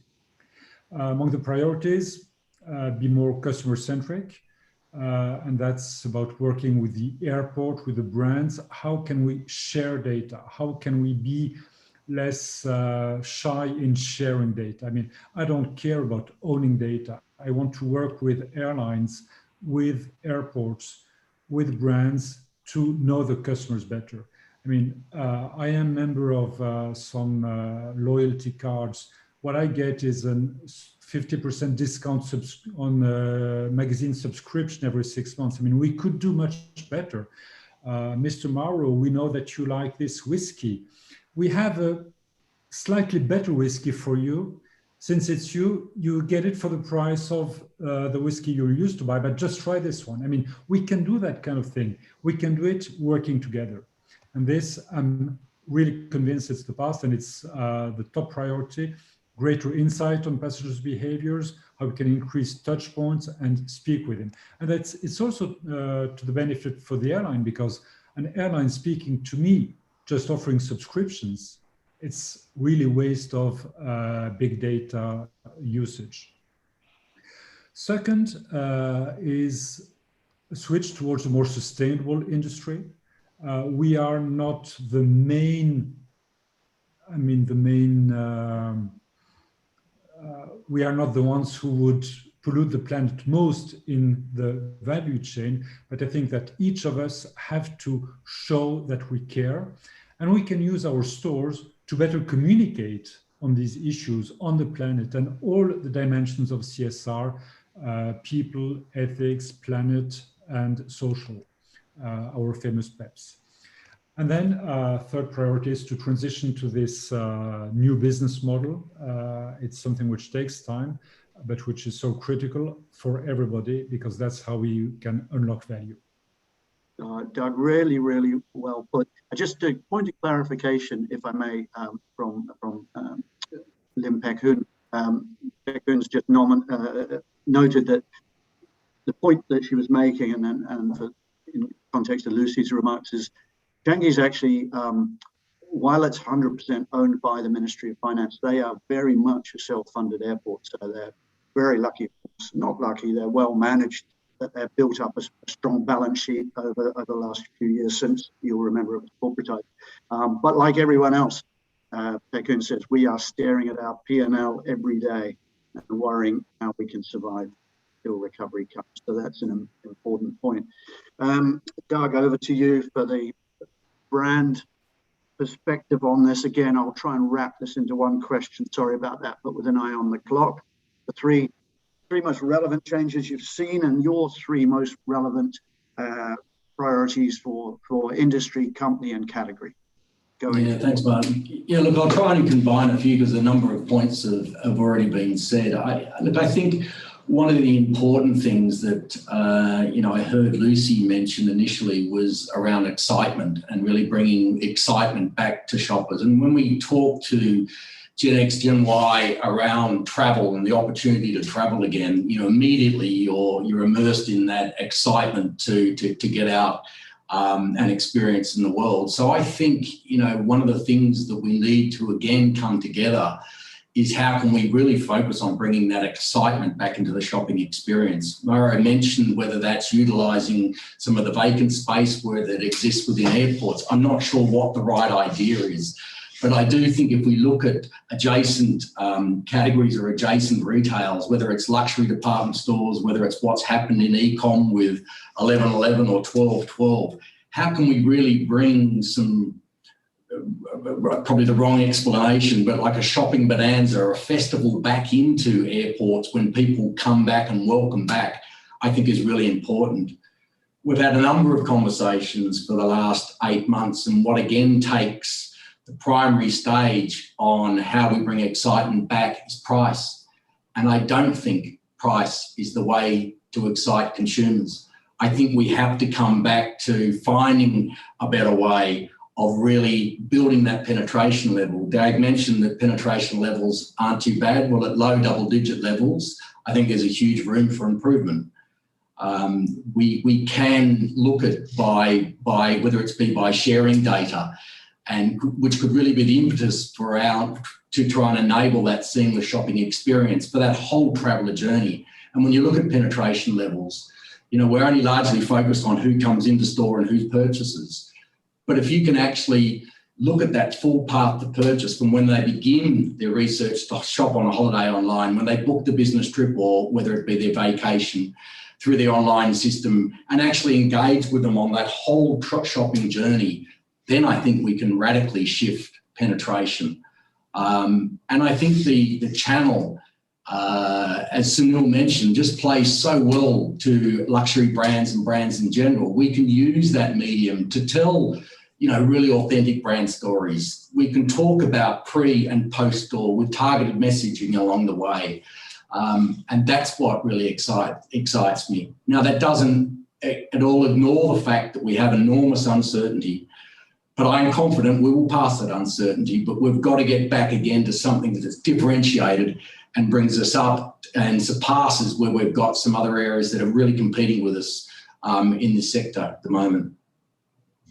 All right, Doug, I'm going to pick up on a point about price with DAG in a minute, but I just want to come to Dan to complete the loop, as it were, in terms of your three most relevant priorities going forward. Dan, did you cover those off? No, Martin. I'm just going to add one on top of what's already been discussed, and that I think is something I'm glad to hear DAG refer to airlines, but for me, full integration of the airlines into this discussion is one of the most critical factors that we're missing. You know, we share data, but sharing data has been a topic of discussion for the last 25 years. And we're no really further down the road than we were 25 years ago on sharing data. The airlines have, you know, they're the lifeblood of our industry. And if we can find a way, and we really want to grow our business and make ourselves more relevant, if we can find a way of integrating the airlines into part of the Trinity and the business model, using e-commerce, having home delivery, collection at airport on arrival or departure, then I think we're well down the road in terms of capturing some of the market share that we've lost to people like Amazon, and increasing some of the relevance in the business. Dan, well said. Doug, just quickly, I wanted to pick up on the price point and link it to your experience of domestic terminal retailing. We're seeing some extraordinary spends in Chinese airports. Now, I know the Chinese can't travel abroad, and I know they're a high-spending consumer per se, but you have no prop of price in those domestic terminals, and you're selling high-value, often luxury goods in them, and you're selling them successfully. And many of the standalone luxury brands are recording spends way above even their downtown flagship in Chinese domestic terminals. What lesson of that for you, and what does it offer in terms of how you approach your international retail? Yeah, I think it's a great question, Martin. I think the point around some of the important touch points that I guess we pushed in, particularly in the Hainan example, were the touch points that play so much to this channel: exclusivity, limited editions, something new. And in Hainan, we launched a Glenfiddich Chinese New Year pop-up store, and we had some gifting options which were exclusive to travellers. But one of the key learnings for us is how we integrated Hainan as a destination and use that as the travel in terms of the whole campaign. So we spoke to key opinion consumers and key opinion leaders, and we did live streaming and social selling campaigns within Hainan itself. And I think to make that travel destination a part of the whole campaign really added to the whole exclusivity and the experience of it. And as you said, we had some fantastic results. Best results we've ever had, whether that be through some of our engagement scores through WeChat, Weibo, both in domestic and in travel retail. So for us, it's a big learning and something that we'll take forward moving forward and further build on that seamless experience for the consumer. All right, and Dag Rasmussen, very much the same question. If we look at your footprint in China, most interesting one. Yeah, well, it's basically the same answer. I mean, the price has to be good. It doesn't have to be best. You have to have a good price, but that's the first layer of the Maslow pyramid. And you need to add something more. You need experience, you need exclusive products, you need great staff, you need to communicate with the staff. I mean, we have more than 2 million people in our data. People we know, we speak with them, we live stream video with them, great stores, great service. So it's adding up the experience, sense of place, I mean, everything we know, but that's what we have to add to the price. You have to be good on price, but don't focus only on price or you're lost. Glenn Williams just noted, and he applauded your comment, Doug, a moment ago. The process needs to be seamless, touchless, and provide a sense of space, not just a sense of place. Nice terminology. Okay, we've got about 15 minutes, folks. I'm going to run it to the end of the hour. Sunil, you're good with that because we've got questions flowing in. Good. And obviously, if anyone has to go and make a cup of tea or pop into the office or whatever, then we'll make sure this is recorded and we'll have the full text to you and the presentations as promised in case you have to leave. But let's plow right on. Let's talk about the contractual nature of it and the relationship part of this whole debate. How do you each see the evolution of the famed Trinity relationship? And I'm afraid I'm the one to blame for that term that's probably taken more abuse down the last 20 years than any other industry term. So I've got thick skin and you can say what you want about it. I'm going to start with you, Doug Rasmussen. Where do you see the Trinity going? Well, the Trinity, it's very linked, I think, with our priorities. It is about sharing. It's about really working together. Yes, you succeeded in having all of us speak about Trinity, but you didn't succeed into making it a Trinity. And this is, I would guess, the next challenge. The partnerships need to be stronger. I mean, we've had very tough discussions within the Trinity with brands, with airports. We probably managed to get stronger out of it because it probably allowed us to understand ourselves better because we really went to the end of what was possible. So I think it's probably fairer discussions now and more transparent discussion. But the next step would be to really come to this sharing, not owning, and that airlines understand that if they help the airport and the retailers to increase the sales and have better interchange with their passengers, it will be for the benefit of them and airports and, I mean, the whole quaternity, if I might say. Yeah, and that's where the quaternity comes in, of course, that's right. Dan, you were back with me in 2002 when we were both very young men, of course, at that first Trinity, and we set off with, noble ambitions. You've tracked the path very closely in the intervening 19 years. What's your take on how that Trinity evolution should and will take shape? Just a very quick recap. 2002, the main debate was margin and concession fee and minimum guarantee. And really that's been the focus of debate over many years. And if ever there was an opportunity to change the model, it is now. You've covered a lot in the last few weeks with some of the big operators and some of the major brands. Equal share, equal risk, equal reward. And I don't think anybody would argue against that. My only comment is that ultimately, whatever you compromise, somebody's got to pay. Airports are highly, highly capital intensive. And pre-COVID, IATA had a forecast to double traffic by 2035 on a global scale. So just put that back 5 years, all right, or even 10 years. There are hundreds of billions of dollars that have got to be spent on infrastructure going forwards. Now, we can focus on the non-aero side. Yeah, not an issue. But not all airports have huge land banks.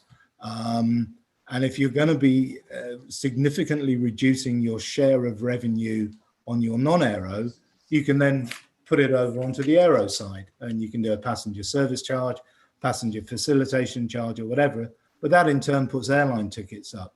So my only thought in conversations, you know, I've always been open-minded as far as trying to come up with what is the best way to move the business forward. As importantly, to increase penetration, because it has been stagnant for years, increase conversion and increase average spend. But ultimately, if you take away from one, you've got to give on the other hand, because unless the airports have got that cash flow in order to justify the borrowing to put in the infrastructure, we're not going to go anywhere with changing the model. Lucy, I see you nodding and smiling at various points in that. I mean, it's an obvious segue into you as an airport that is running very expensive infrastructure and has ongoing needs. So, does the Trinity model fit into your vision, and how?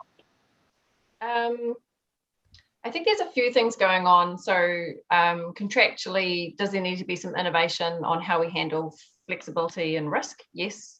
And again, depending on the type of the airport, we're all going to approach it possibly a little bit different. So as a tenant, you may, or as a retailer, you may feel frustrated that one airport is approaching it in one way and another is approaching it another. And that's largely due exactly to Dan's point, how we're funding, how we've agreed to fund ourselves, you know, what commitments we have to debt covenants, for example, or whatever it might be.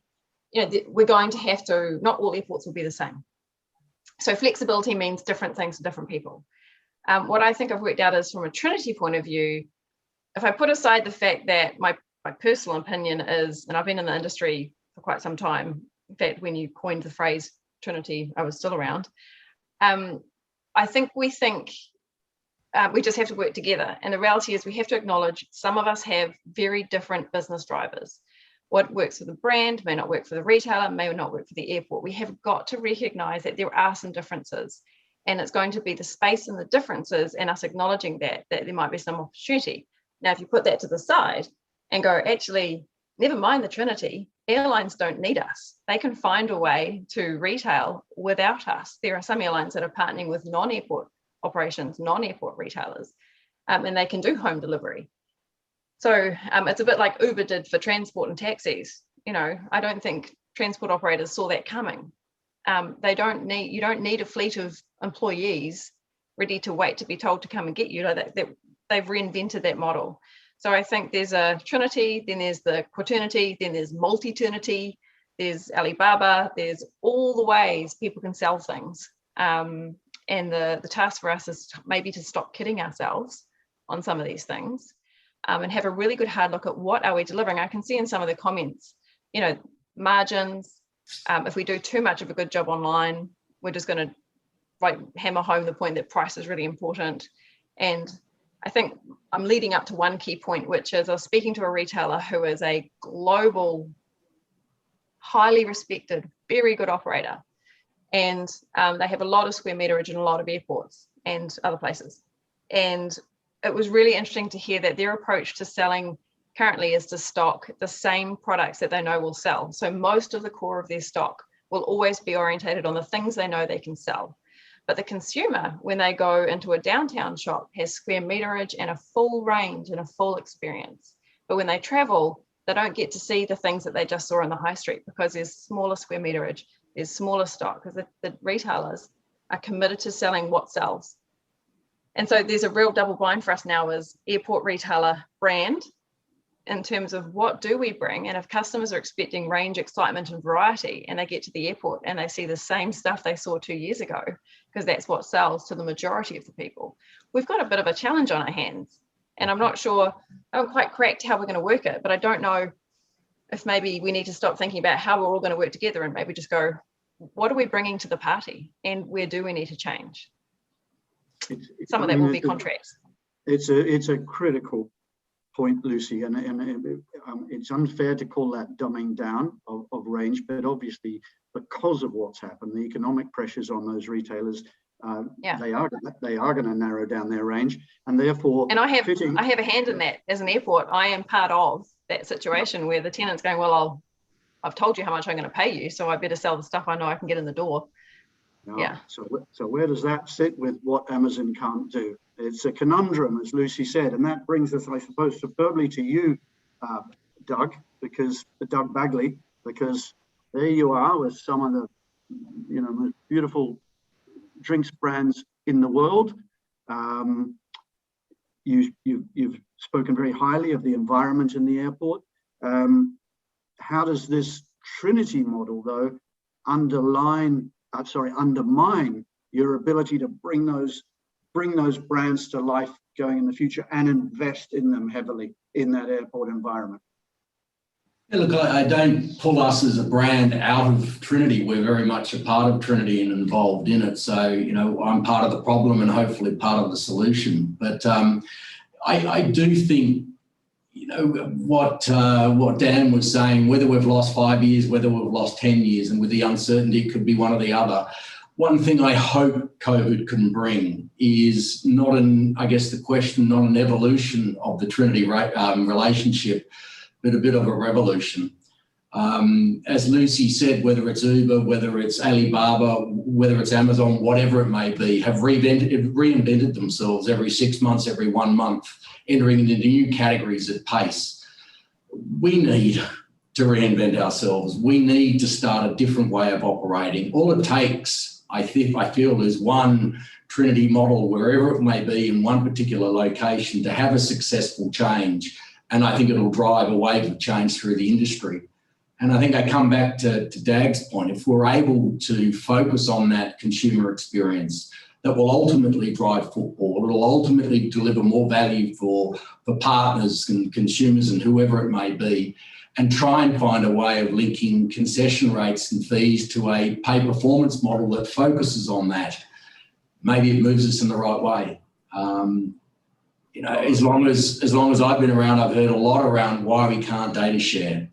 And there's great reasons for, and there's great reasons against, but there must be a solution as to how data can sit at the heart of how we can all leverage each other's strength, whatever the focus may be. But purely saying we can't share for confidentiality or secrecy or greed or whatever it may be, I don't think is the solution moving forward. No. All right. Well, one thing that strikes me that does bond all members of the Trinity right now, and everyone on this call, is so much commonality in what you're all saying, is that you're all in this together to try and revive a really important business. And you saw from Mauro's and Jack's slides how important this sector is going forward. So we're all in it together, as it were, and to drive that increased penetration, to drive a revived business, we're going to need innovation. Like any business needs innovation. There's a bloodline. We've got just a few minutes, so I want a short answer from each of the panelists, please, as to what does innovation in our sector represent to you? And they have to be short answers. Sorry about that. I'll start with you, Dan Capel.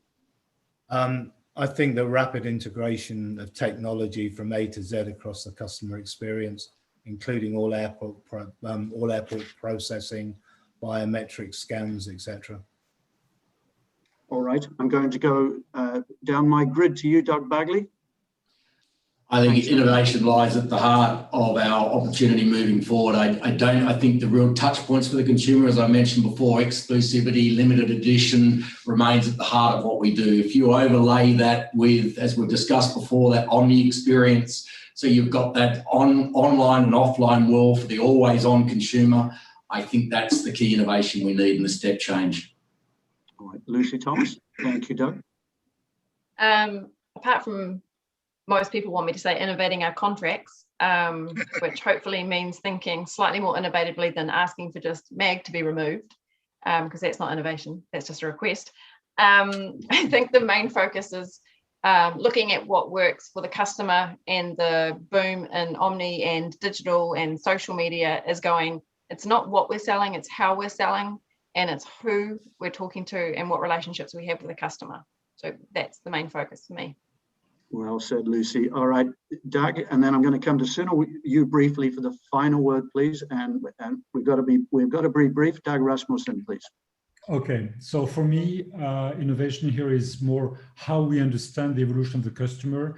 We launched some multi-stakeholder research, interviews with brands, with airports, with our own staff to understand what the customer becomes. That's critical. And I must say, there's one opportunity we have, which is one of our weaknesses. We have to reinvent ourselves at the end of each contract. So we just re-capex everything, which downtown doesn't do. So we can have much shorter cycles than a heavy high street location. That's an opportunity. So let us seize it. All right, thank you, Doug. And Sunil, a quick final word from you, please, and then I'll wrap up in the next minute or two before we get cut off mid-flow. So talking about innovation, as Lucy mentioned, from my point of view as a retailer, it is about contracts, which retailers have with airports. I'm not saying that we're asking for MAGs to be removed. There are different models that have been worked out, and I know that from my personal experience, that we have worked out future models even at Changi Airport, which are good for everybody. So I'm not removing MAGs, not loading MAGs or whatever it is, but there are different ways of doing so. And if I recall correctly, Dan, when he was in Abu Dhabi, was part of when they were planning the midfield terminal. Dan, you had come up with some sort of a solution to a contract that worked for both the retailer and the airport, which I thought was very good. We won't go into details of that just now, but if anybody wants to ask Dan, and if you can give that information, it would be good to know for everyone. But that would be the main innovation as far as I'm concerned as a retailer that I would like to talk to my landlords about. And which we are talking to our landlords about, and they are being very helpful and very flexible. If anything, the COVID has brought the Trinity together closer. And, retailers are talking to airports are responding, brands, suppliers, it's brought everybody together, which I think is a good thing. Note to finish on. Well, ladies and gentlemen all around the world, thank you for being with us. First of all, very large audience today, and some of you got up very, very early, and some of you are up very late. Some of you are just going to work now. It's great to see this kind of international melting pot of an industry. We are coming together. Great to see so much commonality of thought and of optimism and desire to make things better among all the Trinity stakeholders on this call. And that, to me, was inspiring, as was Pek Hoon's video. There is a great deal of innovation and creativity in this business. So I want to thank the audience. I want to thank Mauro and Jack, who have put time tirelessly in recent months into this project. And I know from personal experience how many hours they've done. And we've got great professionalism from two of the best minds in this business to produce what they have produced. And I thank them both for that. I thank our panelists, of course. What a fantastic team of men and women we had on board today. So thank you for that. From Dermot and myself, also thank you to APTRA, Sunil Tully, your board and great team, Christina and Sharon, for the opportunity to work with you. I think it's been a very good webinar. It's not the last. So the APTRA dialogue will continue, and there will be a webinar. We'll let you know the subject matter and the timing in the very near future. But I think we've certainly got off to a promising start. Thank you to our sponsors too, Yam Singh and Filter Chinghua. So that all helps, of course, get this show on the road. So you've been a great audience, a great panelists, great presenters. We thank you very much. Most of all, happy St. Patrick's Day and stay safe.